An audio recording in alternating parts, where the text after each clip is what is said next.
Deliver my heart from this fearful, lonely place. Send me a great love from somewhere, or else I shall die. Truly, I shall die.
Down his nobles all by one, by two, by three. Marshal, I'll go drive the queen, and all shall wed with me. A boon. Come on, Grandpa. Look! The brightest fire around, and a witch doesn't even bother to tend it. Dare you not say her name? Nobody's saying her name. Or is it bad luck? Eustacia. Eustacia Voy, I'm not afraid to say her name. See here, Charlie.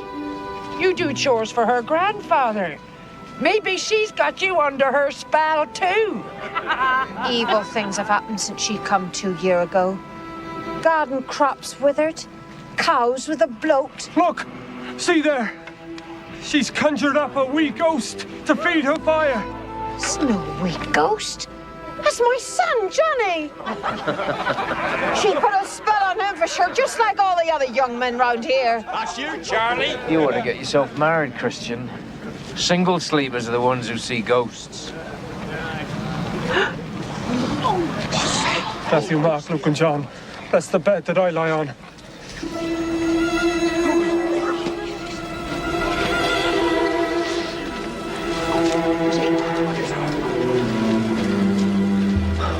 Diggory Van.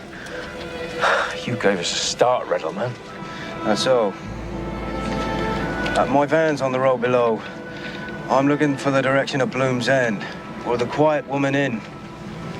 Well, it's been nearly 2 years since I've been through here. I can't recall. The North Road will take you to both places. But the inn won't be serving tonight. Damon Wildey, the owner, got married today. We'll be taking the road ourselves shortly to serenade the newly marrieds. Drink there for us, boys. I'll survive. Well, I thank you for the directions.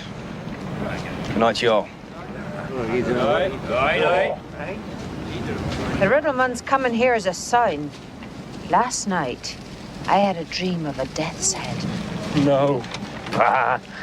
2 years ago, Diggory Van was as white-skinned as any of us and a farmer. Till he took up the selling of reddle to sheepmen. Popping up like that right out of the fire. It was a sign, I say. Hello? Everything all right in there?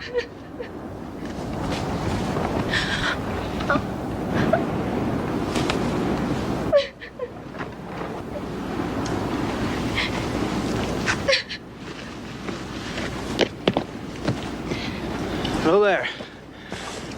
It's Captain Vi, isn't it? Aye. Reddleman. Isn't that Thomasin Newbright? The maiden from Bloom's End who was to be married today? I take by your look the bridegroom's not aboard. Well, the simple truth is, there was some mistake in the marriage license, which can easily be corrected.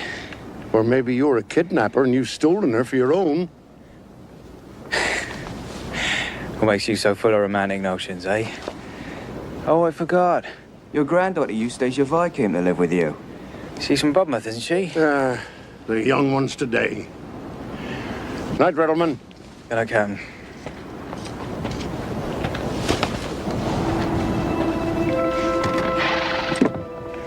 Diggory? just my good fortune you happened along to give me a ride? I'm the poor one to ask about good fortune. You have every right to take pleasure in my misfortune. Go ahead. I could never take pleasure in a day that was bad for you.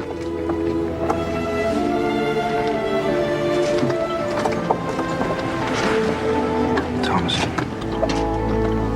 Walk on.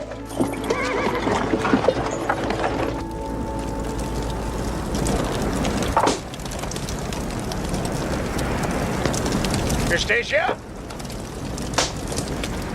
I learned something on the road home that'll shock you. Not likely in this dull place. Thomasine Newbright from Bloom's End.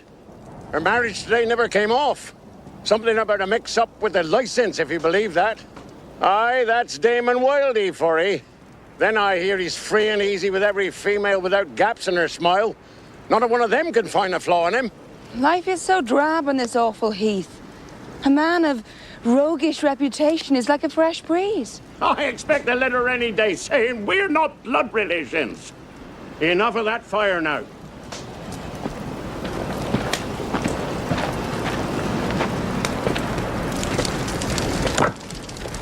I don't want the fire anyway. I'm supposed to be home. Keep the fire up a while longer, and I'll give you the crooked sixpence I promised.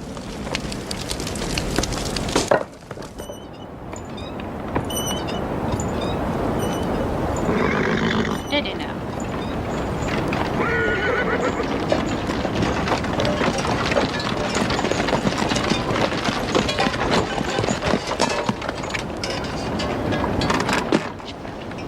This is hardly the place for you, Reddleman.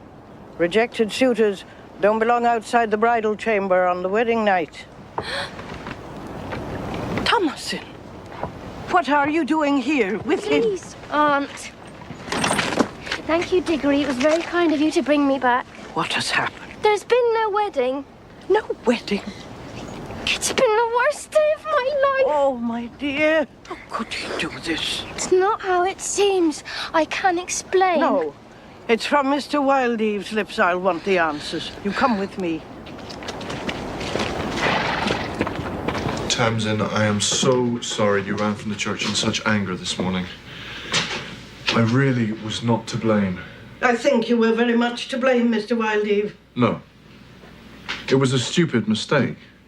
I got the marriage license in Budmouth. It wasn't valid in Anglebury. And, well, that's the whole of it. Indeed it is not. It is a great injury to my family and to me, and one I cannot easily forgive. For someone who so strongly objected to the marriage because you thought me unworthy, you seem uncommonly put out that it didn't take place. Damon, please don't make things There is no need to adopt that tone with me, Mr. Wildeve. While Thomasin lives under my roof, she is under my protection. And she will always have my love.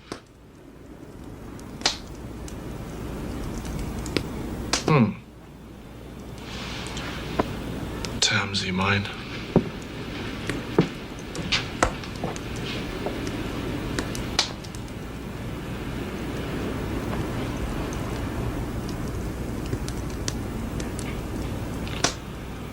I really do have every intention of completing the marriage.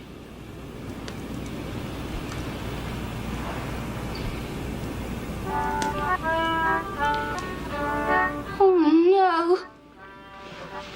King pulled down his nobles all by one, by two, by three. My dear, if my son Clem were home, he would not be so careless with his cousin's feelings. And Thomasin, we're going home. He can tell them you've retired. We'll talk more of this later. You'll put on a grey friar's gown and I'll put on another. And we will away to the London town like friars both together. Oh no, my liege, my king, such things can never be.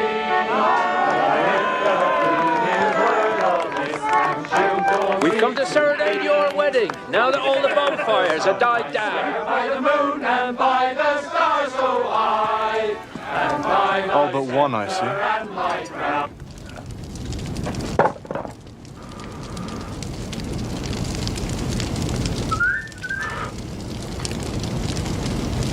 Here. There's your cricket sixpence. Now hurry home now. You did well with the fire.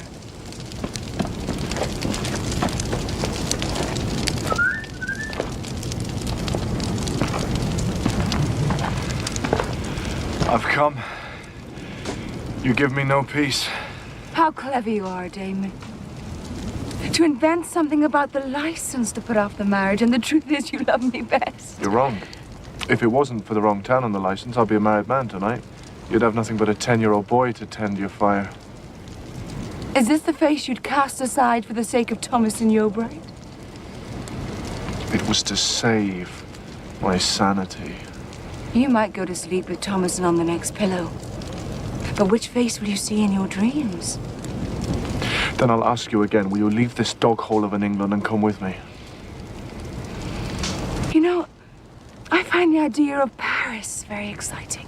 You will then? But I have this great fear now that the excitement might not last. I once gave you sleepless nights, admit it. What happened? Ask me again when the hurt of today is healed. There are times I wish you'd never come to Egdon Heath. There's never a time that I wish I had. Just my cross, my misery, and it shall be my death. What is it you really want, Eustacia? To be loved. To madness. Riddles. You may tempt me, but I won't give myself to you anymore. You've said as much before. I need time to think. How long? Maybe you are a witch. You can keep me in pain until morning. Kiss me good night.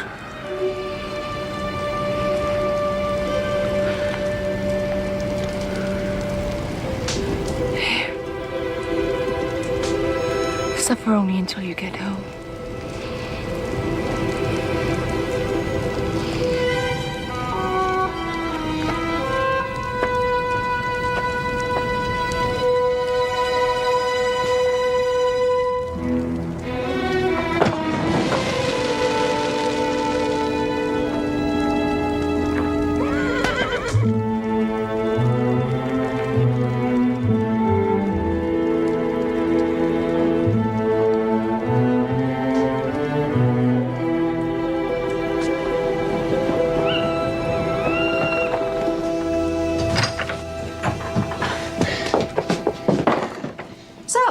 You remembered where Rome was? Where have you been? Tending the fire for Miss Eustacia. As if I didn't know.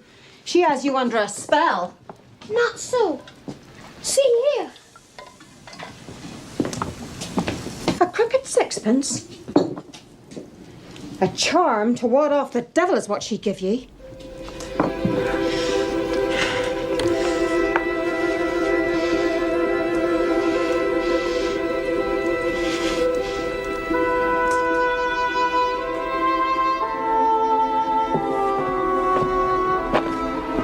Eustacia?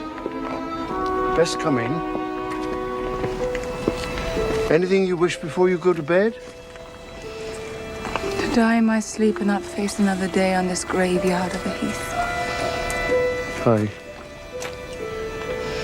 I know. I'll not ask who you were talking to. Only I hope it has nothing to do with the sadness of Thomas and Yeobright tonight. Do you think I'm a witch, Grandfather? If you are, there isn't a prettier one.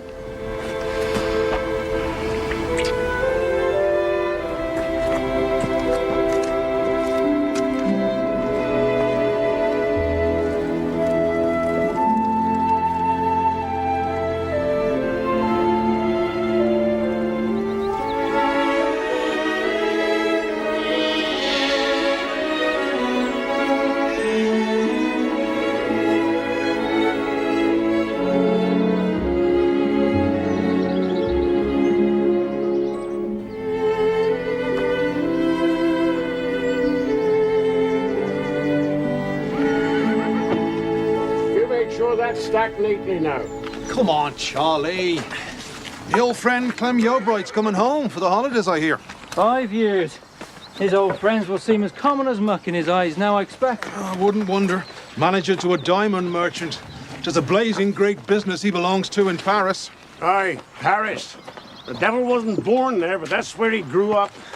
I'll be performing with the mummers for Mr. Clem at the Yeobrights, Christmas. We've not been invited. That's a shame. How'd you fall into the business of diamonds anyway, I wonder? You don't fall in, you climb up. Clem Yeobright was always a perusing man, books upon books. He's wonderfully clever. I should like all that's under that young man's hair. Too much schooling these days. Yellow Sam, come to think of it, Clem Yeobright and Eustacia would make a pretty pigeon pair now, wouldn't they? Couldn't be a better couple if they were made on purpose, I'd say. They look very natty, arm in crook together and their best clothes on, if he's the well-favoured fellow he used to be. Fancy Paris clothes? They say he can talk French as fast as a maiden can eat blackberries.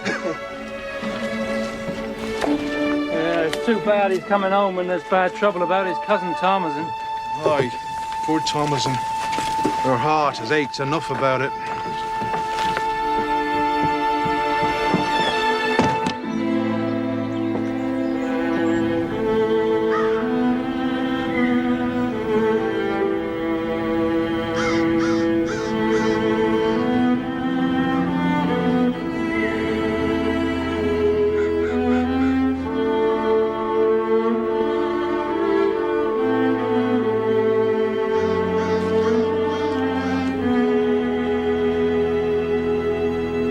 Promise you won't tell Clem when he comes home tomorrow.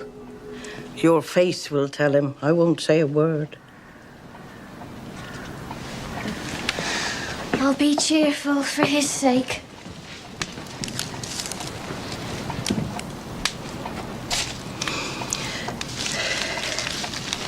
I wish you'd set your heart on someone more worthy than Mr. Wildeve. You don't see him as I do. I make allowances for his weaknesses for the sake of his virtues. Virtues? Oh, such virtues. He leaves you to sit here like this week after week, with one lame excuse after another. First the magistrate is gone, then the vicar is out. Please, Aunt.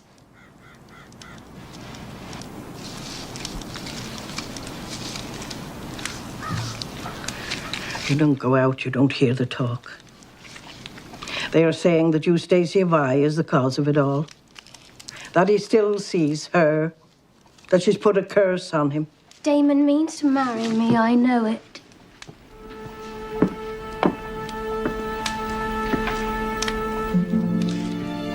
It was hard enough thinking of you as his bride, without having you behave like his widow.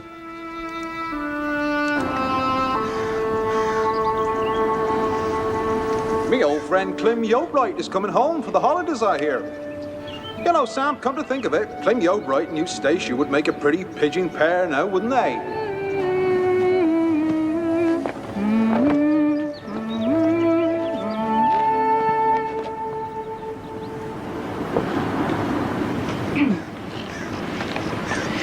Good day, Mr. Van. May I pass, please? That's you I came for a look at. Oh. And what might a regal man think he could find in me? In simple terms, Miss Vi, I came to beg that you release your hold over Damon Wildeve, so he may go through with his plan to marry Thomasin. How dare you speak to me like this? I mean no disrespect. It's not your fault you have such power over men. It's a beauty and a manner you were born with. I hear you once loved Thomasin yourself. Now you act as if you want another man to have her. If she cannot be happy without Mr. Wildeve, then I do my duty in helping her to get him. Do you agree to give him up? I agree to nothing. Make way, please.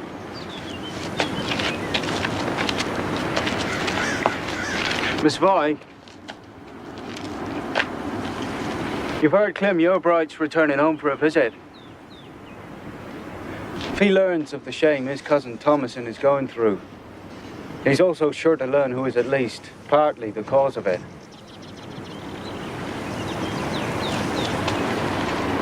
Regal man, no doubt that Mrs. Yeobright is urging Damon Wildheap to go on with this marriage with Thomason. If you say so. That Mrs. Yeobright should tell him there's someone else who also wants to marry Thomason. You... Mrs. Yeobright has never considered me good enough. She doesn't have to use your name. This devilish red that you find so offending will gradually disappear, you know, if I went back to farming. Perhaps it's not a good idea. I'll speak to her. And I'll thank you. I don't find you offensive. Just unusual.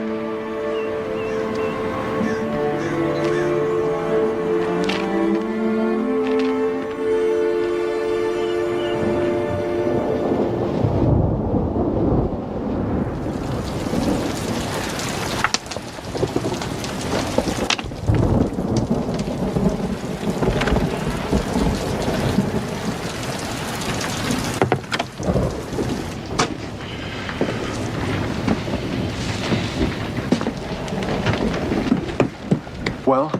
I can't give you an answer yet. I need more time. There isn't time. I've given you 3 weeks. Mrs. Yeobright came to tell me that somebody else has asked to marry Thomason. Really? And am I supposed to accept Thomason Yeobright's cast-offs? You know that that's not so. You'll come with me to Bristol. We'll marry and turn our backs on England. The Yeobrights can be damned. A week. Give me a week. Clym Yeobright is due home tomorrow. Thomason and her aunt will be occupied with him. This will be our chance. I hear Clym Yeobright is a young man whose star is on the rise. Well-favored, well-read. Manager of a diamond business in Paris. Grand life in the most glorious city on earth. And what has that to do with us? I've heard it said that Clym Yeobright and I would make a pretty pigeon pair. Those very words. Idle talk from ignorant people, Eustacia. I can't live in torment like this. Either tell me yes, or set me free.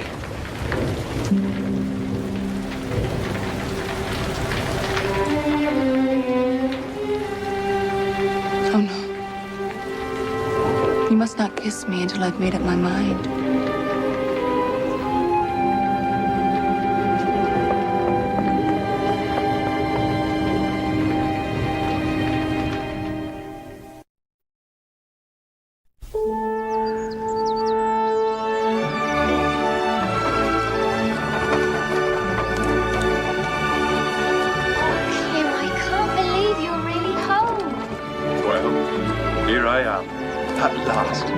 Just in time for Christmas. And we picked the holly, and Thomason has brought down the choicest apples from storage just for you. The ribstones? Your favourites? Oh, we must sound very rustic to this gentleman from Paris. A fine winter's day. Crisp apples waiting, holly boughs heavy with berries.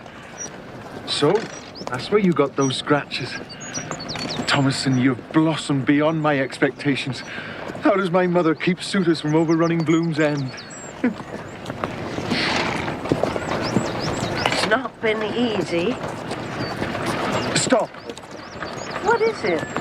I've pictured this for so long. Mother, I want to walk the last mile home. Oh, Clym. You don't know how I've dreamed of coming upon the house from the path across my beloved heath.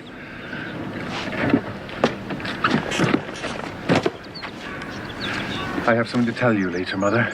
But right now, I take my leave of you. Christian? Walk on.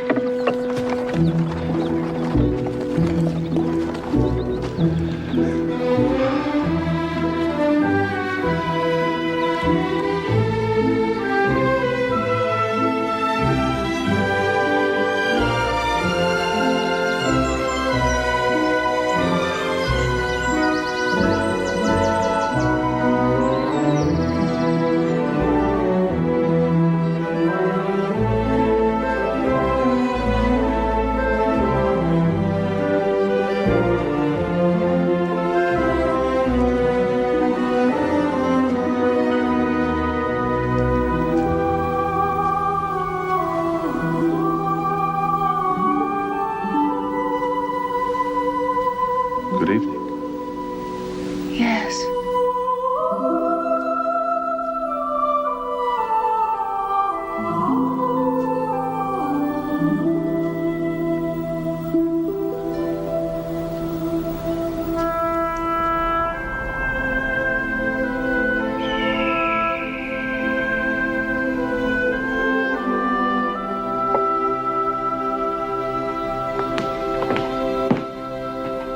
What's wrong, Clem?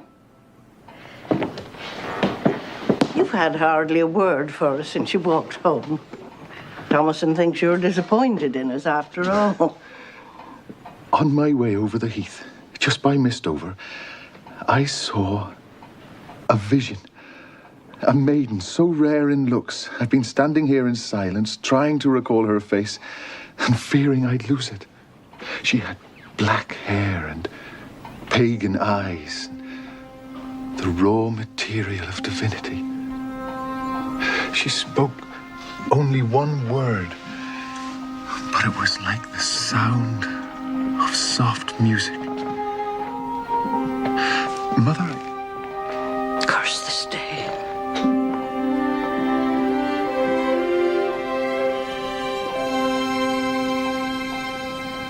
No problem this time. You put your visors on. Right. Come on, get your sword, get your shield. Right, put your mask up, put your helmet on. Come on, you've got to rehearse it as though. Right, get your sword up and go. Here come I, St. George, the valiant man, with glittering sword and shield in hand. What mortal man would dare to stand before me with my sword in hand? Oh, I'd be frightened. Jolly! Here come I, the Turkish knight, coming from a Turkish land to fight. I'll fight this man with courage bold. If his blood's hot, I'll make it cold. My blood is hot as any fire, so I must say thee nay. For with my trusty sword and shield, I'll take thy life away.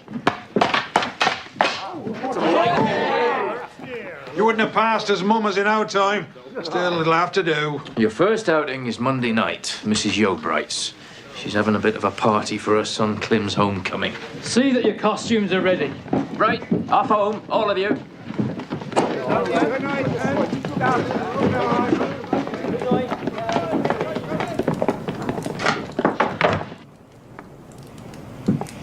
Charlie?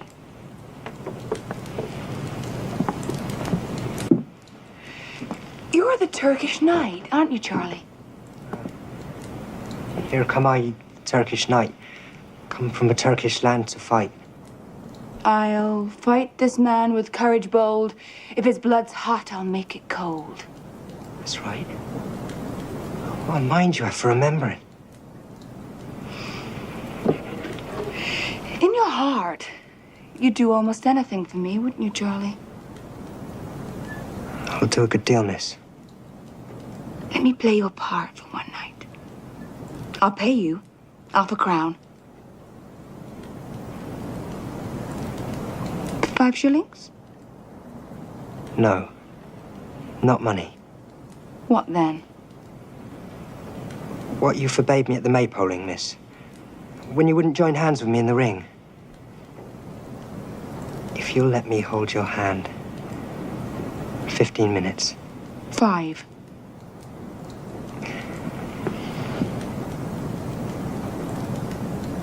No, not with a glove.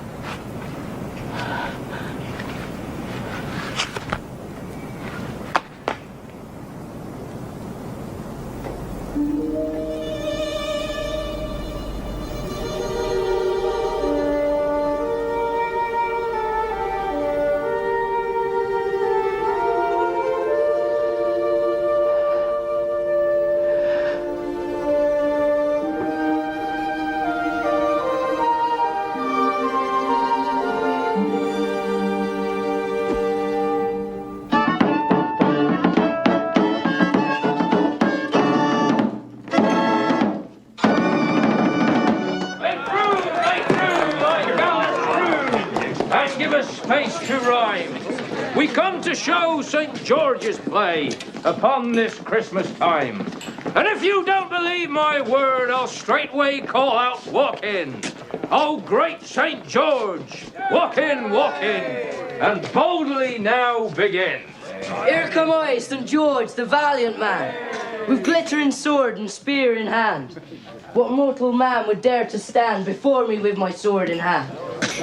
Here come I, the Turkish knight, come from the Turkish land to fight. I'll fight this man with courage bold. If his blood's hot, I'll make it cold.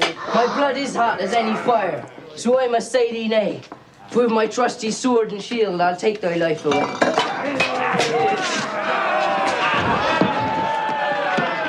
There, you're a bit too real, lad. Begin is the second, that champion whom I dread. Where is the Saracen? He does long delay. That hero of renown, I long to show. Wait.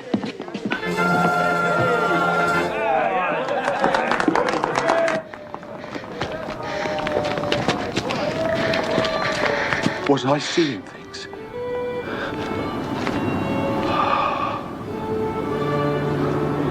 It is you. You're not a boy. Thank you, sire. I'm amazed. Then I've played my part well. Clem, here you are. What? Did you see her? Who was that lovely creature? Eustacia Vi, the captain's granddaughter from Miss Overnap. Why wasn't she invited? Oh, come now. What's the mystery? Now, don't force me to speak ill of her. 'Twould only whet your interest. I know all about men and forbidden fruit. Now come inside, Clem. Your visit will be so short. Come and let your old friends enjoy your company.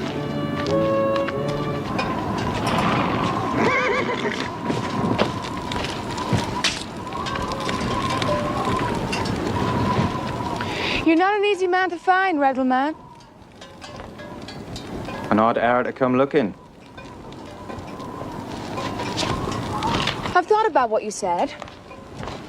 About the need to make Mr. Wildey come to his senses. Did young Mr. Yeobright enjoy your performance tonight?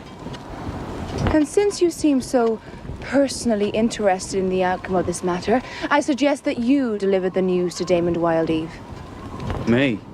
I shall write a final letter to him, and you must deliver it on Saturday, when I promise to meet him at Shadwater Falls. I'm foolish. But I'm not a fool. If this is all some breathless whim brought on by a brush with the dashing Mr. Yeobright, I'll not act the idiot for you. You're just as apt to change your mind when he returns to Paris. I'm both a fool and foolish. I'm too foolish to understand your wish to see Thomas unhappy in the arms of another. But I was fool enough to think you meant it. Write the letter. I'll give it to him.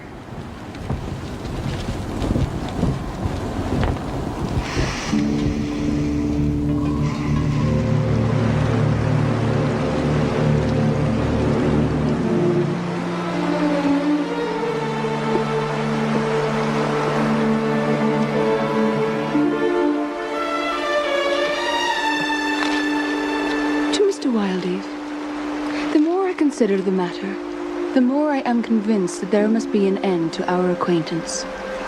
I have decided once and for all that we must hold no further communication. Eustacia Vi.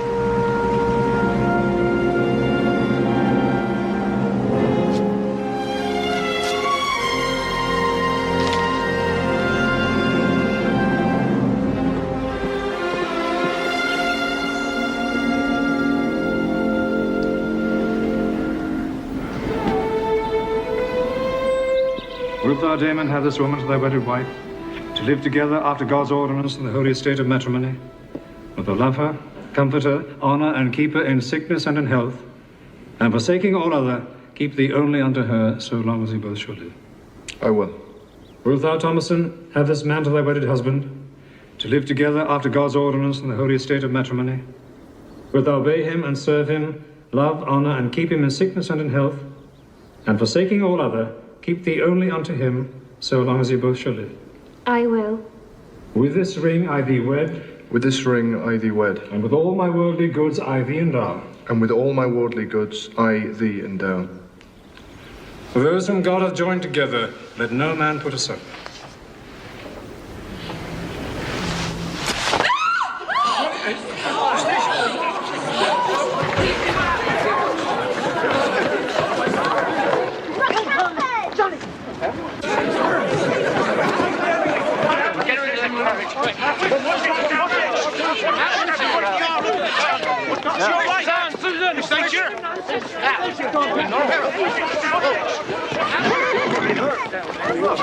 Walk on.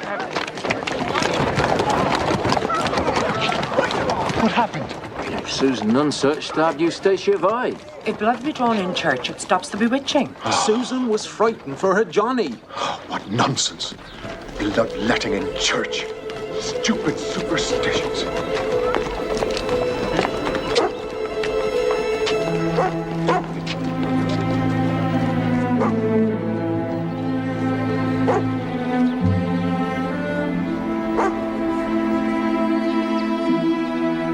Keep at it, Charlie.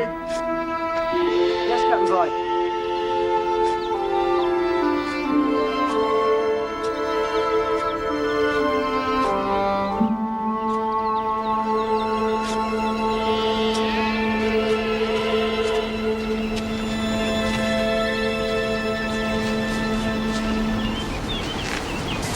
Miss Vi, I came to solve the mystery of just who is Eustacia Vi. You see her before you. Yes. But is she that misty apparition who appeared in a fog on the heath? Or is she the Turkish knight who was slain at my feet? Or is she the witch who for her crimes was stabbed this morning in East Egdon Church? All three, I fear. You have my confession. I blush for my native Egdon, Miss Vi. That such ignorance still exists here. Is the injury serious?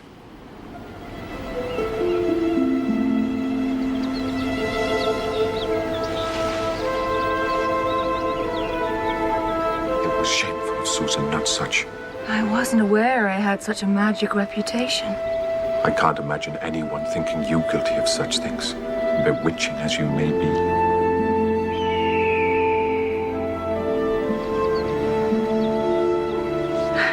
I've been blamed for many things, even the delayed wedding of your cousin Thomason. Is there truth in what they say about Mr. Wildeve? I once found him amusing company, but I've sent him a letter, refusing ever to see him again, hoping that he would marry Thomason. I succeeded. I think it was an honorable thing to do. There are those who'd say I confessed to appear innocent in your eyes. The only thing you are guilty of is not appearing here like this 5 years ago and saving me a journey to Paris. Oh, it's a dream life you've led, I'm sure. That's for another day. I'll call again soon. And often, if you'll allow me. I'd be disappointed if you didn't.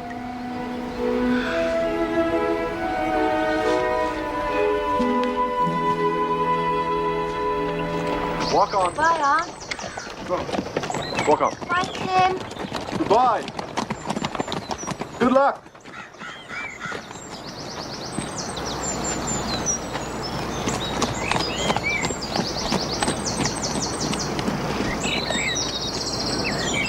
Mother, I feel it was true fate that brought me back here to the heath.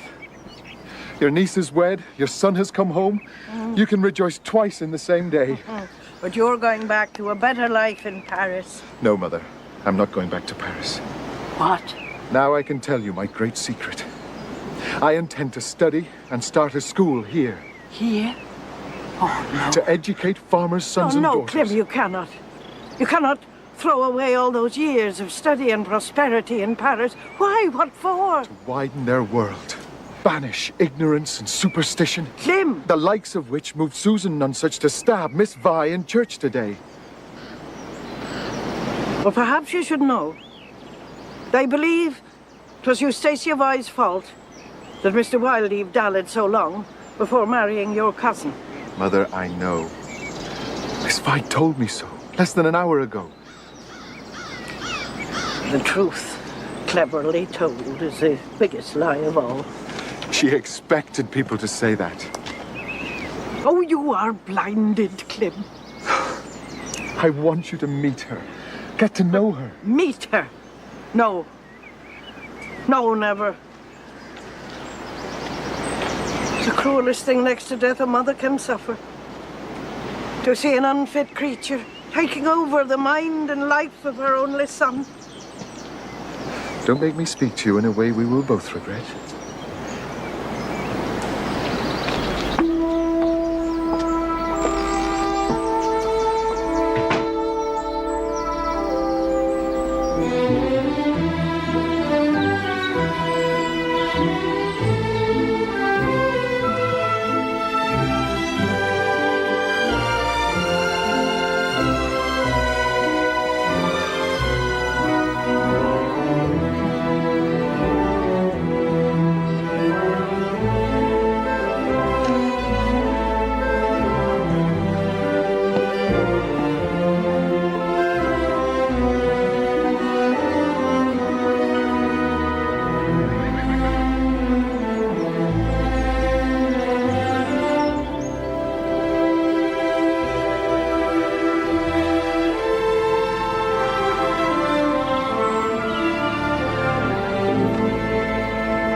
Are you sure we should dig these up? No, Christian. A fine specimen. Look at that. Just think. An ancient druid was in here. What a ceremony there must have been. Aye, you found the choicest of the lot, Clem. Some man's bones been resting in that pot for 1,000 years. No man rests here. This urn holds a beautiful maiden who died of heartbreak because her world began and ended on this horrible heath. You've done her a great favor. Now her spirit can escape this place and see what wonders have come to pass in the world. Her first stop will be Paris, no doubt.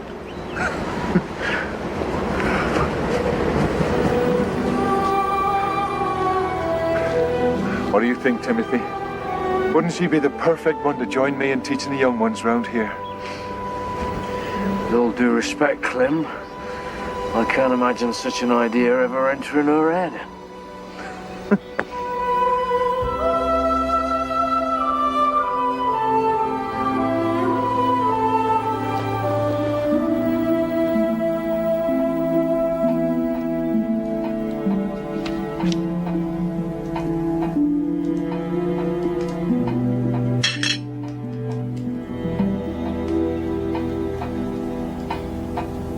I hear you attended the opening of a barrow on the heath.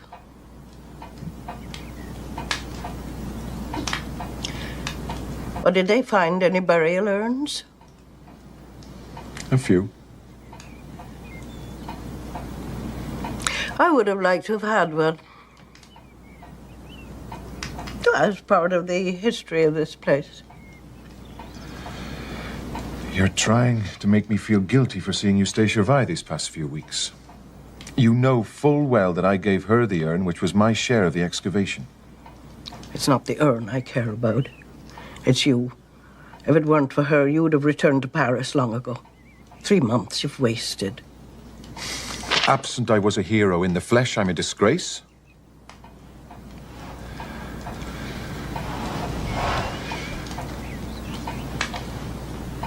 In deference to you, I have decided to establish a fine private school in Budmouth. It may not make me rich, but you can take pride in my reputation as an educator. Day after day, reading. You go blind before you find anything to lift the lot of these heath people. They've been content for centuries. Let them have their ghosts and their curses. There's an eclipse of the moon tonight. I'm going out to see it. Perhaps you should tell her. Christian Cantle says dead folks come to claim their own from people who keep those burial urns. I'd be ashamed to let her think my mother would even repeat such things.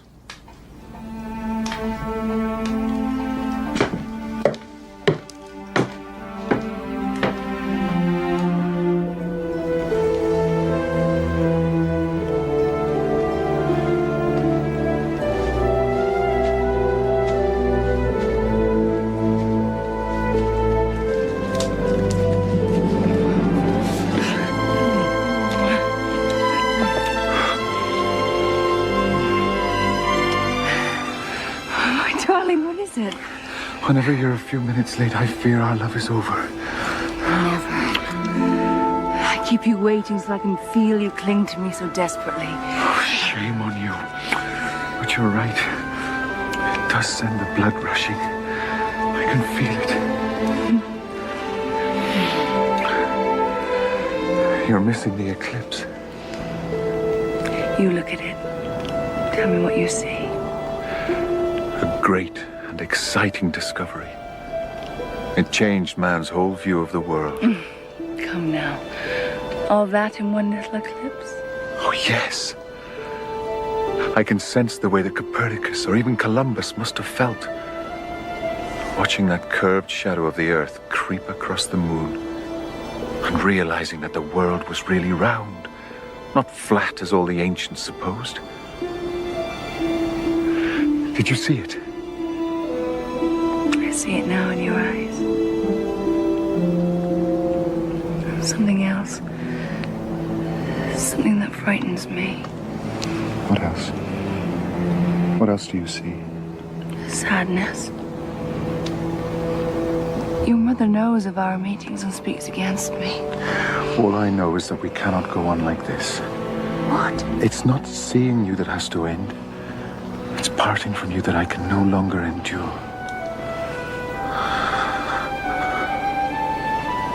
Be my wife.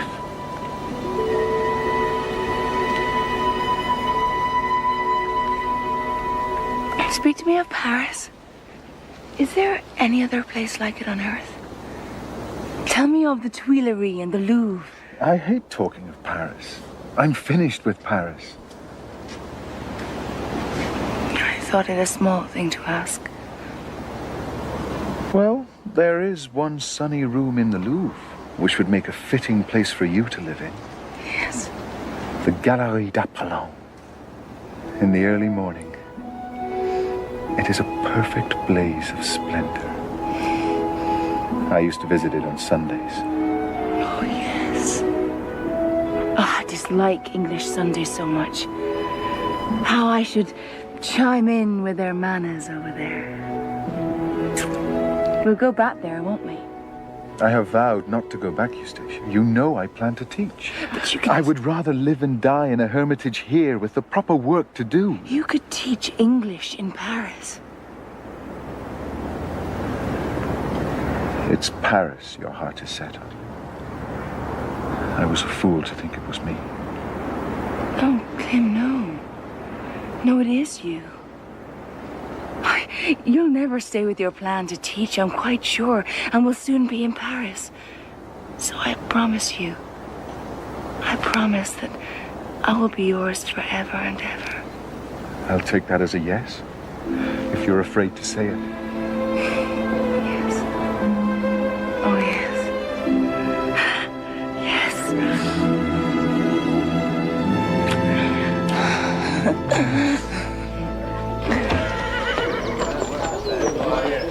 Another run, Mr. Wildie!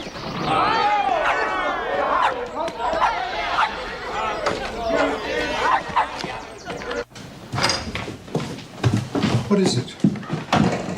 You look ill. I've just been at the Quiet Woman.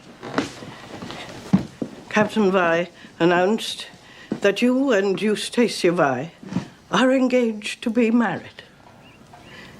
And then he turned and witnessed my surprise and shame. I'm sorry, but you don't make it easy for me to talk to you. Why do you always make it sound as though the suffering you cause me is my own fault? I don't mean to. I wish I'd never lived to see this day.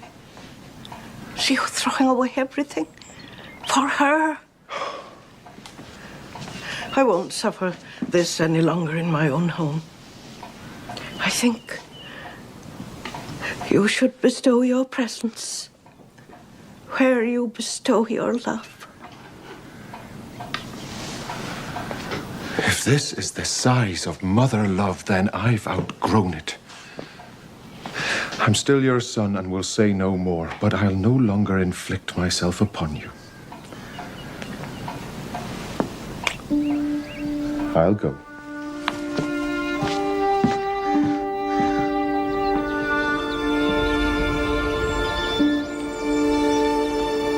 I knew she wouldn't see me. It doesn't matter. I've found a little cottage near Alderworth. We can be married at once. But you said that... I've saved some money from my position in Paris. We'll get by. How long? How long must we live in this little cottage? Oh, 6 months probably. By then I'll have finished my reading and I'll be ready to take up my work in Budmouth. 6 months. No more. Do you promise? Of course.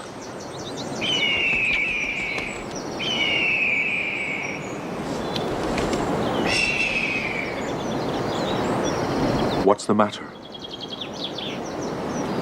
Tell me again of that one sunny room in the Louvre. Which room was that? The one you said would make a fitting place for me to live in. First, set the date. A fortnight. But tell me again of that room. The Galerie de Poland. In the early morning, when the sun is bright, the rays bristle and dart from the gold and silver plate to the jewels and precious stones, till there is a perfect network of light which quite dazzles the eye.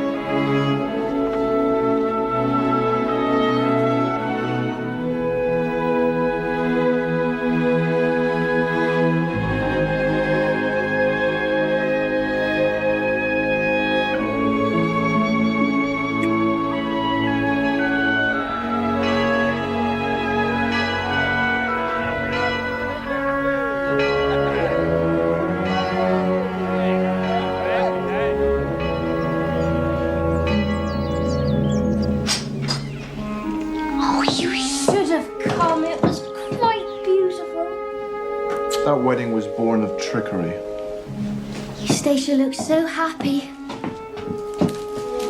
They make a handsome pair.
Outside our door.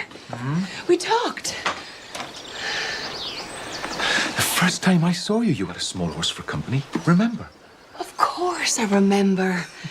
It was the same pony, Clem, I'm sure of it. I like to think he brought you to me that day. Maybe he did. Just don't ever let him take you away from me.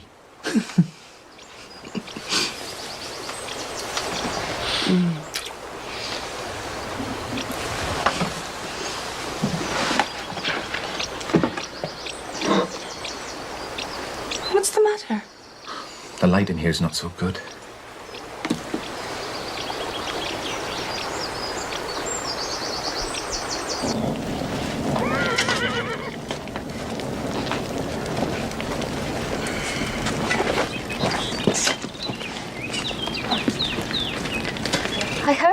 well about on the heath. Do you never visit the inn? I haven't found the occasion. Since you haven't visited me, I decided to visit you. Friends do that, you know. Well, that's a pleasure I wasn't expecting. You don't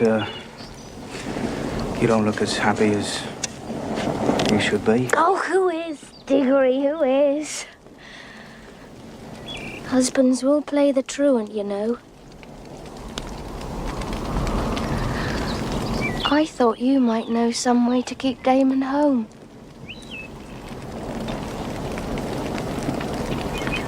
Well, that's difficult.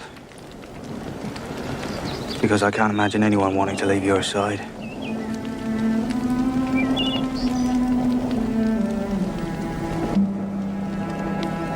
Well, I'll put my mind to it. See if there might be some way of keeping the innkeeper in his inn.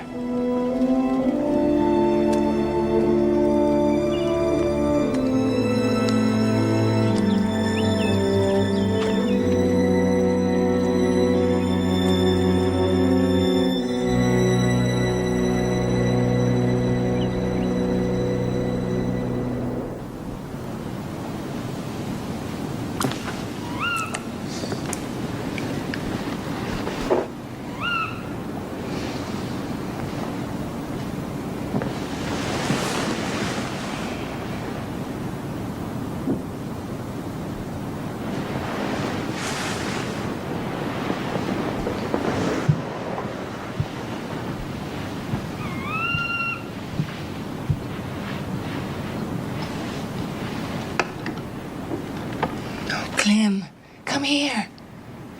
Look at the moon. I want to know, how does that moon appear over Paris tonight? You can tell me.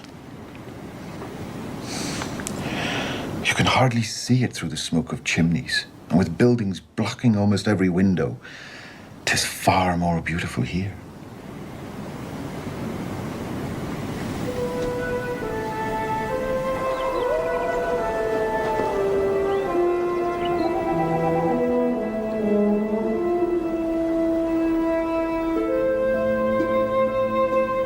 Eustacia.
I can't see the words.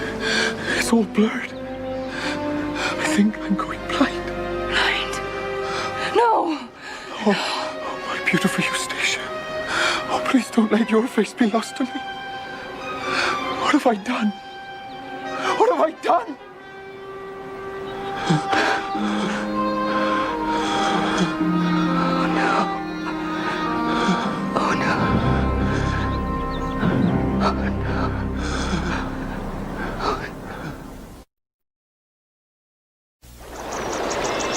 31st of May, 1669. I must endeavor to keep a margin in my book open, to add, here and there, a note in shorthand with my own hand. And thus ends all that I shall ever be able to do with my own eyes in the keeping of my journal. See? Even the great Samuel Pepys, when he was but 36, had his eyes fail on him. If it weren't for these cursed books, you'd be bright-eyed and back in Paris, prosperous, and we would be happy. Not sitting here talking as if this half-blindness was some kind of blessing.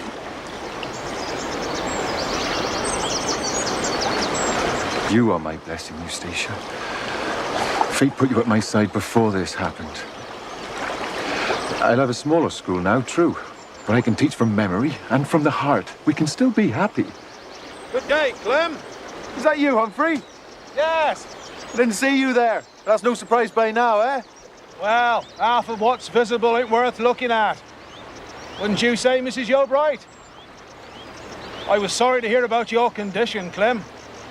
If your work was as low class as mine, you could go on, just the same. Yes. Yes! No!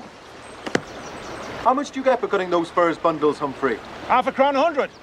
On these long days, I can live well on the wages. The outdoor exercise will do me good. And I can keep down our expenditures with an honest occupation. What would I need? Well, I can lend you some leather leggings and gauntlets till you get your own. And you'll need a whetstone and a nook and some good boots. Whereabouts do you go then? Oh, it's yonder, over the hill, 2 fields. And you've no problem selling them? The Galerie de Boulogne. In the early morning, when the sun is bright, the rays bristle and dart, until there is a perfect network of light that quite dazzles the eye.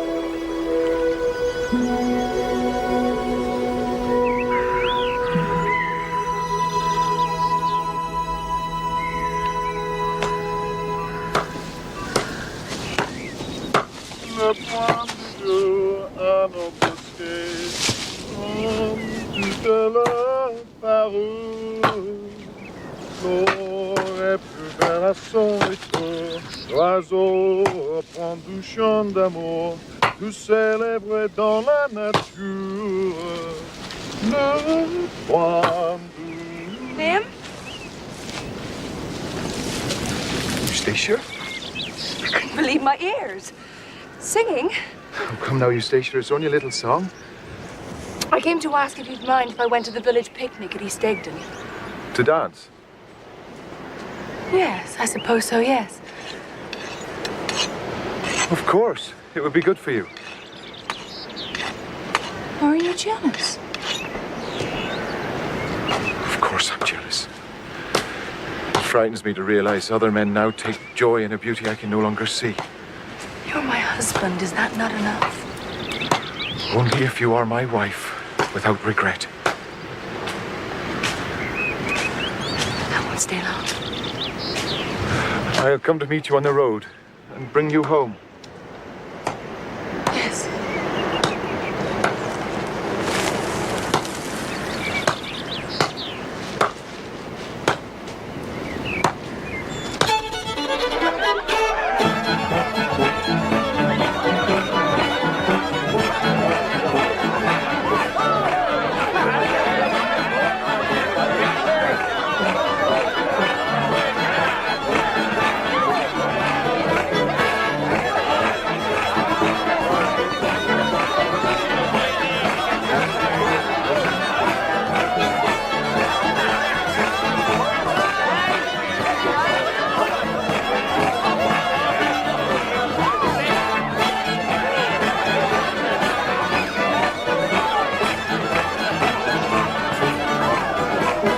Eustacia.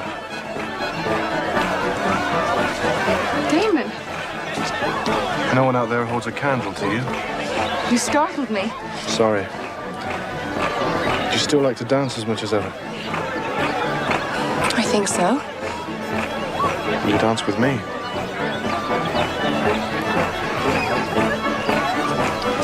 Your husband and my wife are cousins. Consider me a harmless relation.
Well, I just discovered something.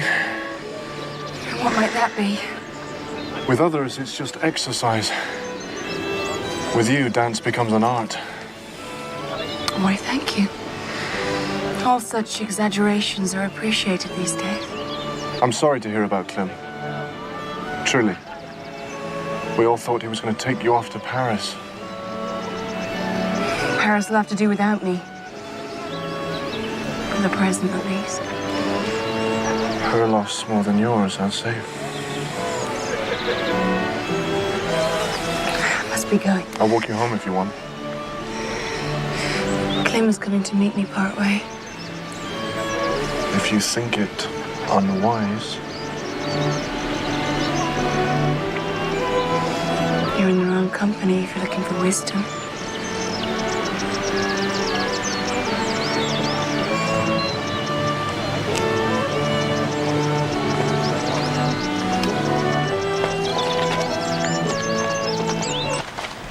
I thank you for walking with me, Diggory. We make good company. You have trouble seeing, and I'd just as soon not be seen. Is someone coming?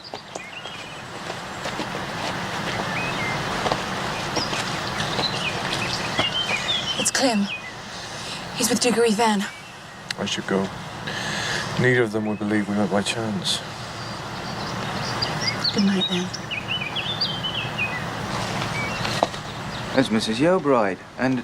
Someone else? I can't tell. Clem, it is you. Mr. Van? Diggory, I leave you to return with a lady far too beautiful to walk alone. Didn't anyone offer to walk with you? One of the Heath people walked me part way. I know so few of them by name. Well, I hope to find you better soon, Clem. Goodbye to you both. Goodbye. Strange. You're the only one I can trust to bring me bad news with good intentions. Your son's misfortune has led Wild Eve to show a more than casual interest in Eustacia again. Well, this can only mean more unhappiness for Clem and Thomason, I fear. I protested against their marriages. They didn't listen. Now I'm too weak. I can do no more. Maybe if you would mend with your son. I think your presence would make Wild Eve walk straighter than he is inclined to do. I will admit to you, Riddleman, I have thought of it. I should wish to die in peace. He is my only son. As for Thomasin, I forgave her long ago. And I forgive him now. Yes, perhaps I should go.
Is he sleeping there? He's very tired. He goes out at 4:30 cutting furs. The fates have treated you poorly. Clem's a good man. Most women would go far for such a husband. You don't even breathe the same air as most women. God, how I envy him that sleep. Knowing you're here gives him that peace of mind. I have not that peace.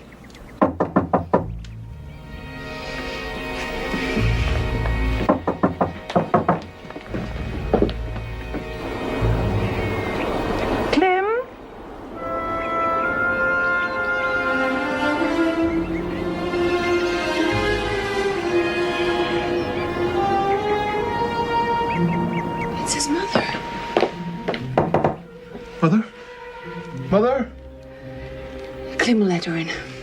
I should leave. This way. Truly, Eustacia. I've had all I came for. Goodbye.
I've seen what's worse.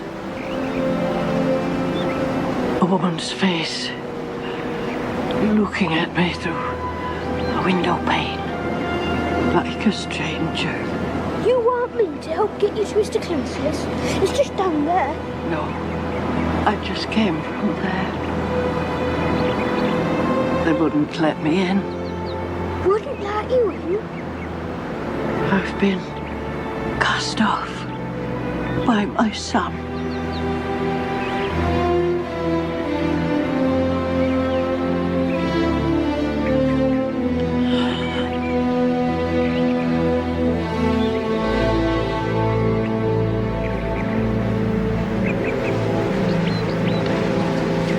What is it, Johnny? It's Mrs. Yobo!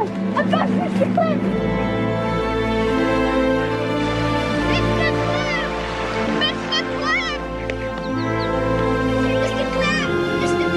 Johnny? Mr. Clem! What is it? Something terrible, Mr. Clem! Easy, lad, easy. Your mother, Mr. Clem, on the path at Devil's Bellows. I found her. She's dead, sir. She's dead. No! She is, Mr. Clem. Eustacia? Show me! Show me!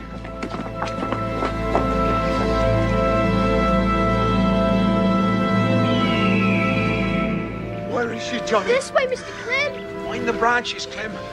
Careful now. Clem.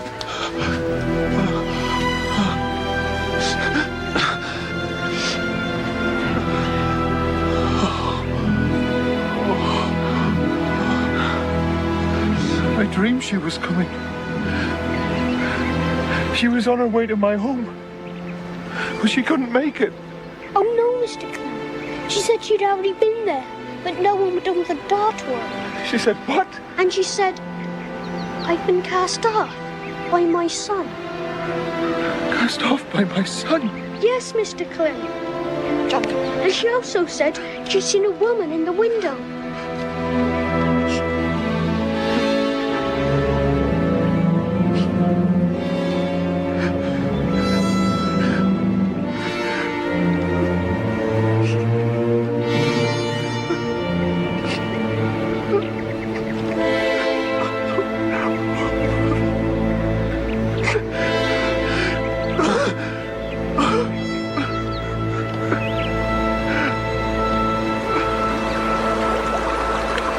Johnny, there must be more to it.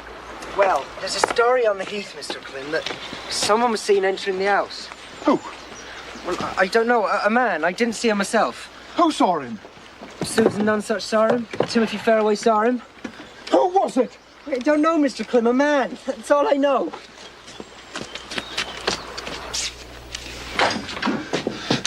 Tell me. There was a man here. There are those on the heath who saw him enter. Tell me or I'll... Kill me? Please do. The life you forced me to live here would make dying seem easy. I'll not kill you. I'll not make you a martyr. How bewitched I was. How could there be any good in a woman everybody spoke ill of?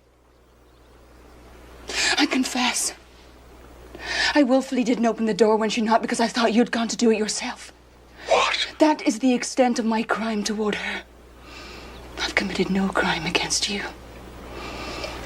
Except for a little self-pity, perhaps. I have lived on promises you never made. It's my nature. I have a hungry imagination and it's starved here. Was the man in the house wild, Eve? No, Clem. The truth would spoil this grand rage you've been feeding.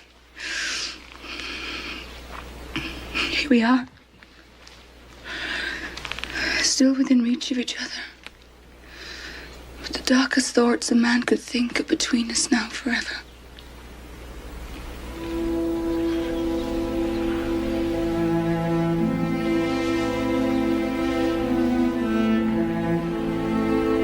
Goodbye.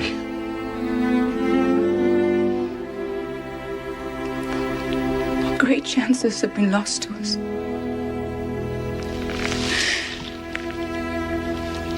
Since that misty night, you first said, good evening.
Who's that old man living at Bloom's End now? Hello, Thomason. 2 months now. And every day you age a year. Send for her, Clem. I've thought of it, but the hurt of it all comes back. I have hurt too. I'm sure you can guess. But I never turn hope away. If I don't hear from her soon, I'll write to her. I don't rejoice in empty rooms. Do it now. Tomorrow's the 5th of November. The bonfires will be lit.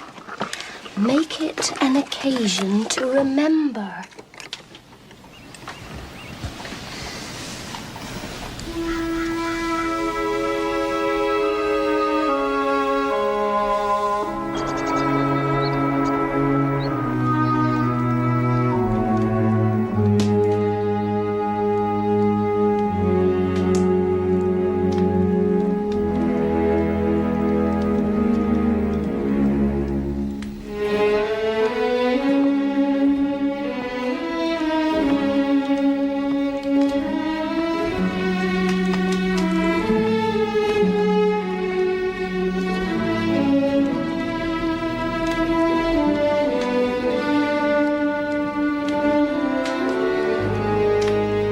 Ah, you remind me. These need cleaning. A loaded pistol attracts dampness this weather. I've never meddled in your affairs, granddaughter. And I've never asked what passed between you. I'll only say you appeared happier when you had him under unfortunate circumstances. Happier than you seem now that you don't have him at all. Miss Eustacia, tomorrow night's the 5th of November. I'll light you a roaring bonfire that'll put all the others to shame. You'll like that, won't you now? Aye. There go my best thorn roots again.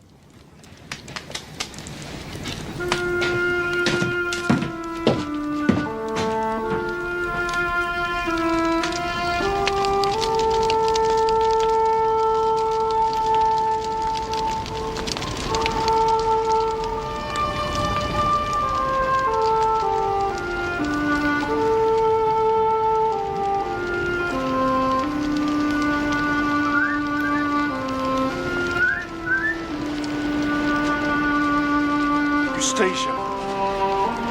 Damon. I saw your signal fire. I hurried. Charlie lit it. I didn't mean to signal you. Well, I'm glad I came anyway. I've done you a great harm, Eustacia. Please forgive me. Not you. It's this place. You do not deserve what you have got, Eustacia.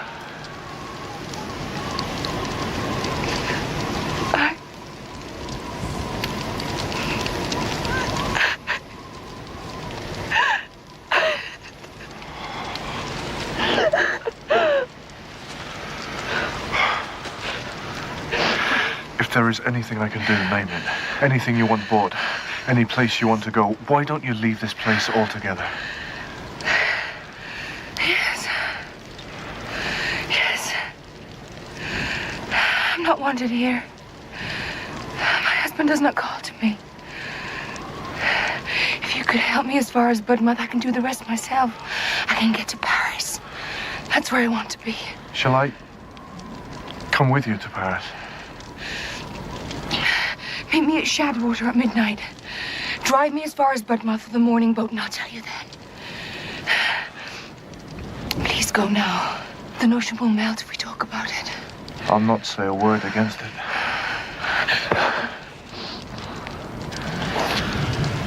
Till midnight.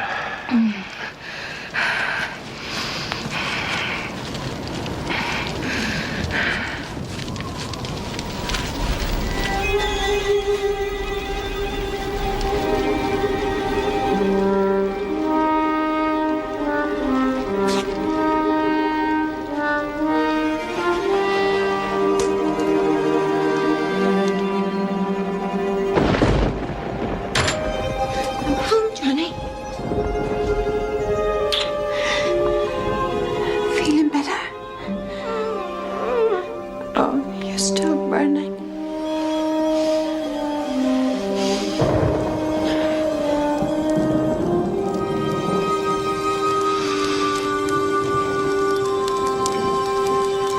I'll make you better, Johnny.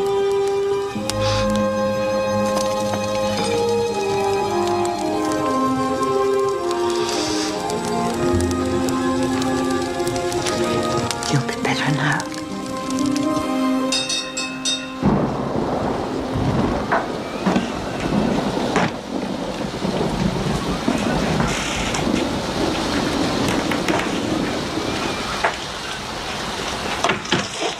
A letter from Mrs. Stacia, from Mr. Clem. Oh, she's as faithful as she was pleased to have it in the morning. Thank you.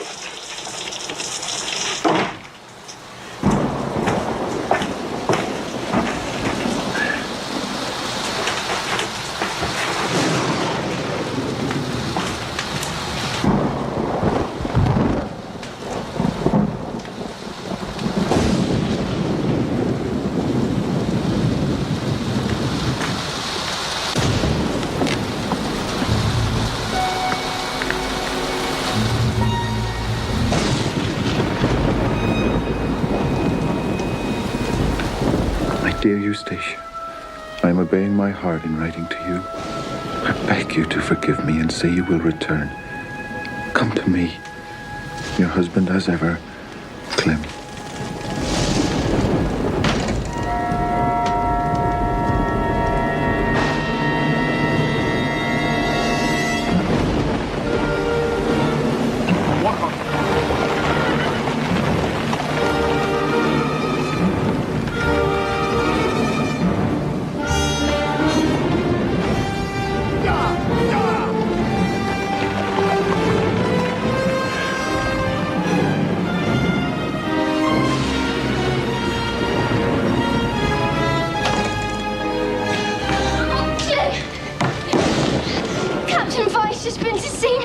This all? Eustatia's disappeared from his house, and Damon has just driven off. They may be leaving together.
I lied to you, Eustacia.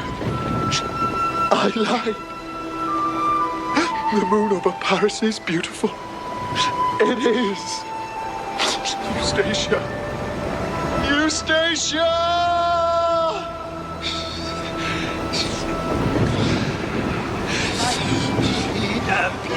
She cried, I am undone.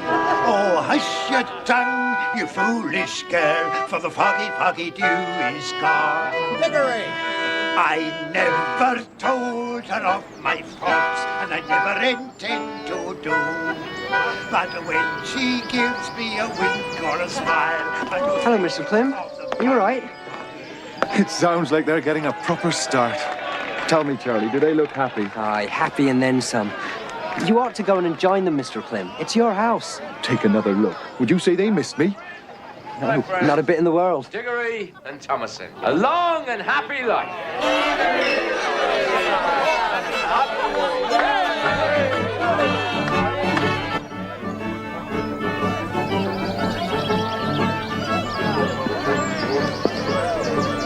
Oh, Charlie, I almost forgot. From that first day I came calling at Miss Overnap, do you remember? Yes, sir, I do. I could tell you were fond of Miss Eustacia. Here's a tress of her hair. I think she'd like you to have it.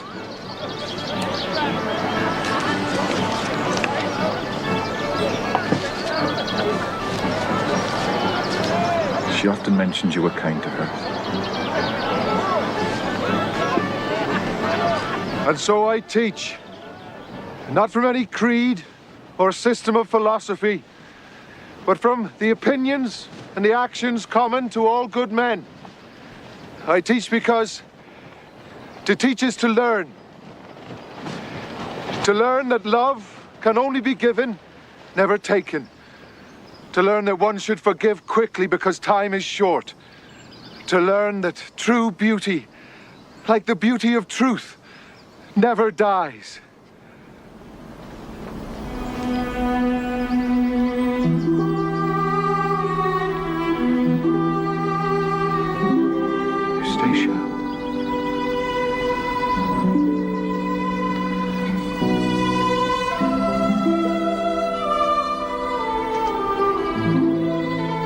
My Eustacia.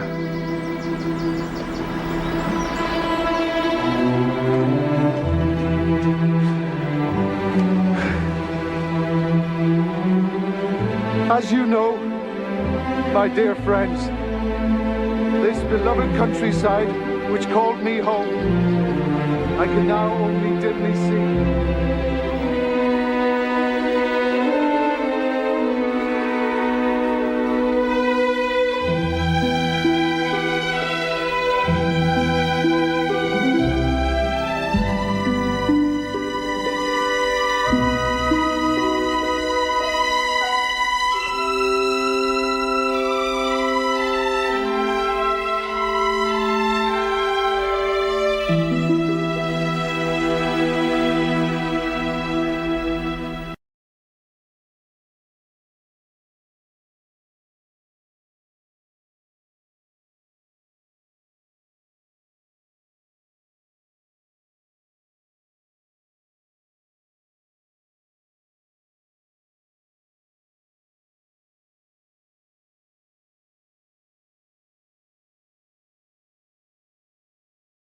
Let's dive into these abandoned gold mining towns and uncover the secrets of the haunted places where spirits still linger. Body, California. The cursed town. The moment I stepped into Body, it felt like the cold breath of the past greeted me. It was a windy day, and the gusts moving through the abandoned wooden buildings sounded like a ghost whispering in my ear. In the late 1800s, this town boomed during the gold rush and was once home to over 10,000 people. But when the gold ran out, Bodie was left to decay rapidly. Today, as you walk through it, you might catch a glimpse of a shadow from the corner of your eye, but when you turn, there's no one there. It's as if everything is frozen in time. The streets, the bars, the old mines. Only the decaying structures and the cold wind, carrying the echoes of the past, remain. As you explore Bodie, you start to understand why some people say it's cursed. Visitors who took small souvenirs from the town have reported bad luck following them until they returned the items. There are shadows in every corner here. The windows of the old hotel are covered in dust, but you feel as though someone inside is watching you. The school, frozen in time, still has desks and a teacher's chalk left in place. It's as if the spirits of that era are still here, lingering. Would you be brave enough to spend a night in this ghost town? Rhyolite, Nevada, the ghost of the desert. When I arrived in Rhyolite, Nevada, the first thing that hit me was the overwhelming silence in the middle of the desert. This town, once bustling with thousands during the gold rush, is now little more than a collection of ruins. The history of Rhyolite is a tragic tale of sudden rise and fall. There are still a few structures standing, including a bank, a jail, and a lone stone house in the desert. Walking among these ruins, with only the sound of nature and the wind carrying grains of sand, you can't help but feel as if the ghosts of the past are close behind. One of the most intriguing things here are the eerie sculptures standing in the desert. These figures, created by artists, look almost alive at night. Draped in white cloaks, they seem to represent the ghosts wandering the desert. As you stroll through Rhyolite's ruins under the moonlight, you might feel the cold touch of a hand on your shoulder. Even when you close your eyes, the silence and the chills stay with you. Centralia, Pennsylvania, the gates of hell. Walking through Centralia feels like walking at the gates of hell itself. The underground fire that started in 1962 still burns beneath the town. It was gradually evacuated, but the flames never died. As you walk here, the smoke rising from the cracks in the asphalt and the smell of sulfur in the air fill your lungs. The underground blaze is so intense that sometimes you can feel the heat beneath your feet. You might even see shadows appearing in the smoke as you walk down the road. Some say these shadows belong to those who perished in the fire and still wander here. Spending time here takes courage. Some people report hearing ghostly screams from deep underground and seeing unexplained lights while walking in Centralia at night. As you wander through the old cemetery, it feels like a pair of eyes are watching you from behind the tombstones. The fire still rages, and they say the curse of Centralia follows those who once lived here to the other side. If you dare to visit, you might feel something watching you among the abandoned buildings, counting your steps. Jerome, Arizona, a town haunted by the Wild West. Stepping into Jerome, you get a real sense of what the Wild West was like. This town grew around the copper mines in the 1800s, only to become almost completely abandoned later on. As you walk among the old mines and decaying wooden buildings, you can't shake the feeling that the spirits of the past are still around. There's an old hotel that's now a museum, but some guests claim they weren't alone in their rooms at night. Jerome is known for its paranormal events and tragic history. It's said that the spirits of miners who died in the mines still roam the town and drink at the old saloons at night. The old jail is another place where visitors report hearing strange sounds and feeling sudden chills. As you walk down the streets at night, the shadows of the past seem to accompany you. Salton Sea, California, the decaying vacation. Paradise, Salton Sea was once a popular vacation spot, but now it's a ghost town with decaying buildings and abandoned beaches. As you walk through here, the intense smell of the salty water and decaying fish creates a post-apocalyptic scene. The old hotels, empty pools, and abandoned boats make it hard to imagine this place was ever a paradise. The moonlight reflecting off the water and the deserted beaches at night create a gloomy and eerie atmosphere. When wandering around Salton Sea at night, it feels like the souls of the abandoned vacationers are still spending time here. These ghost towns aren't just filled with ruined buildings and empty streets, they're also steeped in the dark tales of the past and lost spirits. As you walk through these places, it feels as though at any moment you might encounter a ghost from history. If you have the courage to experience these chilling stories firsthand, make sure to visit these towns. But be warned, some say that even after leaving, the curse of these towns can still linger. Until next time, I hope you enjoyed exploring these haunted places. Don't forget to subscribe and share these spine-chilling stories.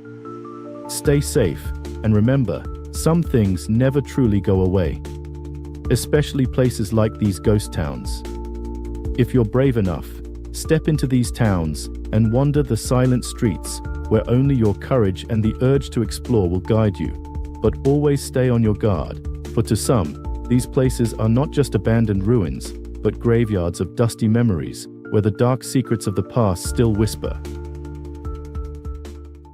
You don't see it, they don't see it, and they never will. I'm leaving this note for those in the past. Maybe someone will hear me and change what's to come.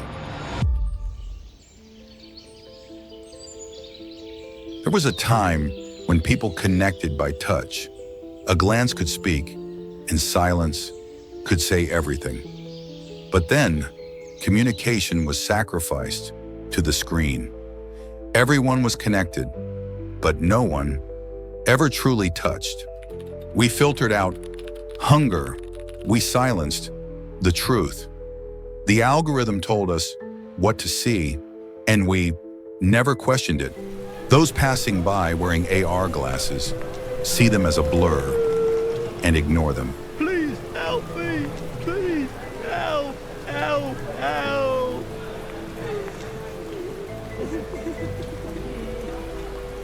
Thinking was dangerous, feeling was forbidden.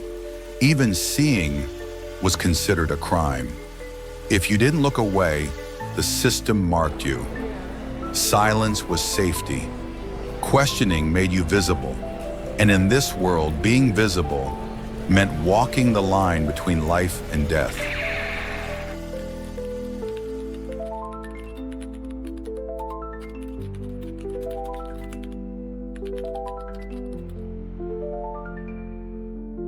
Maybe there's still hope.